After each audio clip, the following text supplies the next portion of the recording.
Hi, Captain. Kócsek. A híres amerikai kolléga a tévéből. Micsoda megtiszteltetés.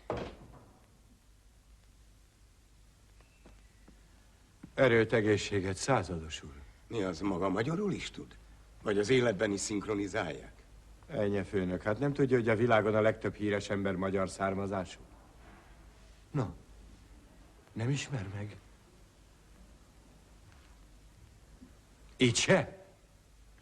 Bort, búzát, békességet, szeressük a rendőrséget.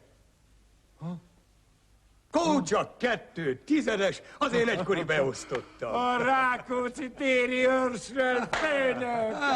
Ez az. Most már emlékszem. Ülj le, fiam. Kösz! Na hát, ilyen. Micsoda meglepetés. Na hát, Kócsak, fiam. Hányszor láttalak a képernyőn, és sose jöttem rá, hogy... Mert régen még sűrű, fekete tollam volt. De maga se hordott akkor ilyen csinos kis kecskeszakát. Hagyd el, ne is beszélj róla. Kipróbáltam egy új magyar zsillettpengét. Na és? Azóta eltiltotta az orvos a borotválkozást. Istenem, Kócsak 2 a balfác. Sose felejtem el. Egyszer tévedésből a háziakat ütötted le, és bakot tartottál a betörőknek.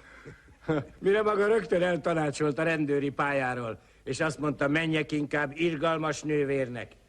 Helyette kivándoroltam Amerikába. És mégiscsak jó zsaru lett a balfácámból.